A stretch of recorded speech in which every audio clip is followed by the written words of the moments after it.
Assalamualaikum warahmatullahi wabarakatuh. Halo anak-anak, kali ini bersama dengan saya kita akan mempelajari materi IPS tema 7, subtema 1, pembelajaran 4. Selamat menyaksikan. Nah, materi yang akan kita bahas adalah tentang peran Indonesia di bidang politik dalam ASEAN. Ya, peran Indonesia di bidang politik dalam ASEAN yang pertama adalah KTT ASEAN di Bali, yaitu pada tanggal 23 sampai 24 Februari tahun 1976. KTT 1 ASEAN di Bali merupakan KTT atau konferensi tingkat tinggi pertama yang diadakan negara-negara anggota ASEAN. Satu dari beberapa hasil dari KTT pertama tersebut adalah pembentukan sekretariat ASEAN yang berkedudukan di Jakarta, ibu kota Indonesia. Lalu peran Indonesia dalam KTT 1 ASEAN di Bali yaitu sebagai berikut. Yang pertama menjadi penyelenggara KTT ASEAN. Kemudian yang kedua Jakarta menjadi pusat sekretariat ASEAN, dan yang ketiga Indonesia terpilih menjadi sekretaris jenderal ASEAN. Coba kita lihat video berikut ya anak-anak.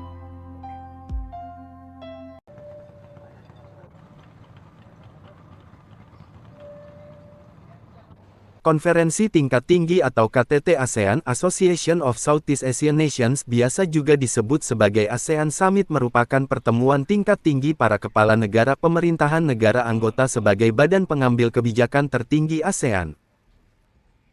KTT ASEAN berawal dari pendirian organisasi ASEAN atau Perhimpunan Bangsa-Bangsa Asia Tenggara. ASEAN dibentuk tanggal 8 Agustus tahun 1967 di Bangkok, Thailand oleh 5 negara pendiri, yaitu Indonesia, Malaysia, Filipina, Singapura, dan Thailand melalui penandatanganan Deklarasi Bangkok. Latar belakang pembentukannya karena adanya keinginan kuat dari para pendiri ASEAN untuk menciptakan kawasan Asia Tenggara yang damai, aman, stabil dan sejahtera. KTT ASEAN pertama kali diselenggarakan dengan Indonesia sebagai tuan rumah. Pelaksanaannya dilakukan di Bali pada tanggal 23 sampai 24 Februari tahun 1976. Pada pertemuan tersebut dihadiri oleh kepala negara dari 5 anggota ASEAN yang saat itu menjabat, antara lain 1. Presiden Republik Indonesia, H.M. Soeharto. 2. Perdana Menteri Malaysia, H.E. Datuk Hussein On. 3. Presiden Republik Filipina, H.E. Ferdinand E. Marcos. 4. Perdana Menteri Republik Singapura, H.E. Lee Kuan Yew. 5. Perdana Menteri Kerajaan Thailand, H.E. Kukrit Pramod.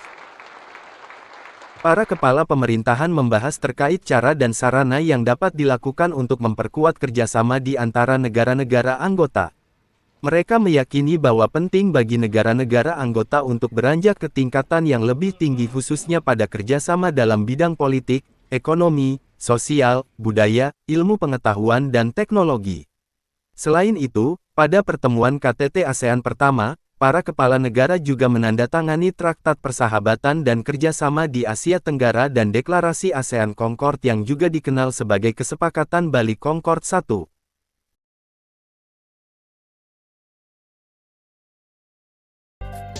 Ya, untuk peran selanjutnya adalah dalam kerjasama antar parlemen di ASEAN.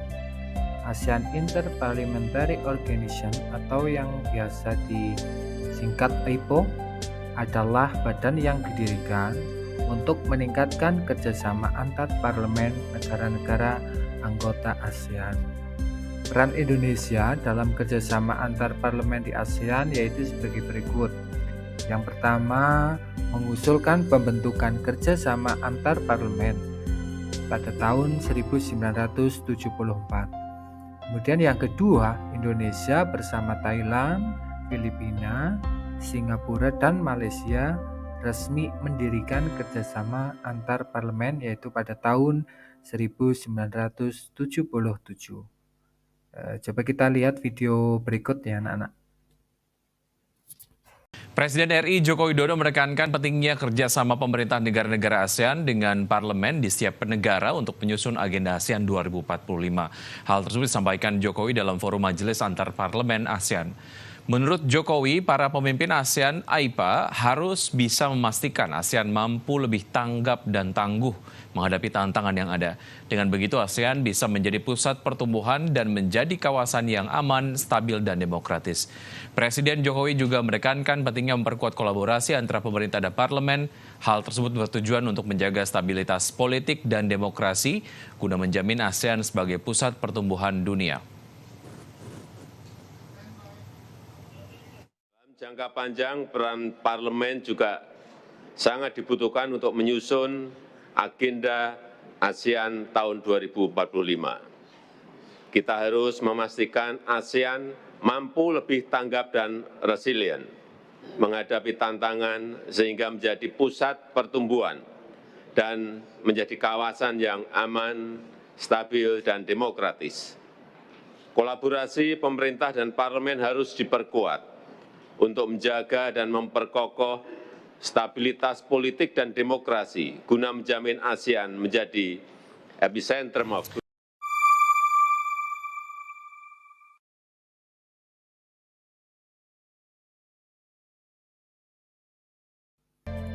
Nah, untuk peran yang selanjutnya adalah dalam pertemuan ke-44 Menteri Luar Negeri ASEAN. Pertemuan ke-44 Menteri Luar Negeri ASEAN yang terjadi pada tanggal 19 Juli tahun 2011 adalah pertemuan para Menteri Luar Negeri negara-negara yang menjadi anggota organisasi ASEAN yang dinamakan dengan Annual Ministerial Meeting. Pertemuan ini diadakan setahun sekali dan mengambil tempat di negara-negara ASEAN secara bergiliran. Pada pertemuan ke-44 yang dilaksanakan di Bali, dibahas beberapa hal yaitu sebagai berikut. Yang pertama itu tentang pembentukan Institut Perdamaian dan Rekonsiliasi atau ASEAN Institute for Peace and Reconciliation. Kemudian yang kedua adalah aksesi Brasil terhadap Traktat Persahabatan dan Kerjasama atau Treaty of Amity and Cooperation. Yang ketiga adalah implementasi deklarasi tata perilaku pihak-pihak di Laut Cina Selatan atau Declaration on the Conduct of Parties in the South China Sea atau DOC ya. Yang keempat adalah pengembangan komunitas ASEAN, implementasi piagam ASEAN, dan rencana pemberlakuan visa bersama ASEAN atau ASEAN Common Visa. Adapun peran Indonesia dalam kegiatan tersebut adalah sebagai tuan rumah atau sebagai negara penyelenggara. Mulai Rabu 31 Juli hingga 3 Agustus mendatang, seluruh Menteri Luar Negeri ASEAN melakukan pertemuan tingkat Menteri ASEAN ke-52 di Bangkok, Thailand. Negara di kawasan ASEAN berkomitmen meningkatkan koordinasi dan kerjasamanya di berbagai bidang. Di antaranya isu pembahasan keamanan dan perdamaian di wilayah Laut Cina Selatan, isu HAM, serta pembahasan konsep kerjasama Indo-Pasifik.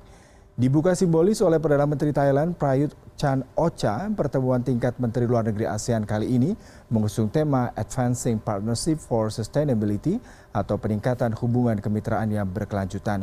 Menteri Luar Negeri Indonesia yang turut hadir dalam acara ini menjelaskan sejumlah isu juga akan menjadi fokus pembahasan delegasi Indonesia dalam forum ini, seperti konsep rencana kerjasama Indo-Pasifik dengan negara mitra di luar ASEAN, serta isu masalah kemanusiaan di Rakhine State, Myanmar. Konsep Indo-Pasifik merupakan sebuah rencana kerjasama yang menyambungkan antara dua samudera, di mana titik temunya berada di Indonesia. Indonesia dianggap memiliki peran utama dalam kerjasama geopolitik tersebut. Dalam pertemuan tingkat Menteri Luar Negeri ASEAN ini, turut hadir 10 negara mitra, seperti Tiongkok, Rusia, Selandia Baru, Australia, India, Korea Selatan, Kanada, Amerika Serikat, Jepang, serta Uni Eropa. The challenges we are facing are global in nature and hence require collective solutions. In safeguarding the livelihood and well-being of our peoples amidst a great turmoil, we must be more onward and forward-looking than ever before. We must choose to enlarge the piece of pie that we are sharing through free flow of trade and commerce, and not adopting the beggar thy neighbor attitude. Dan untuk peran yang selanjutnya itu dalam perjanjian kawasan damai, bebas dan netral. Perjanjian ASEAN mengenai kawasan damai, bebas dan netral di ASEAN biasa disebut dengan SOPFAN ya.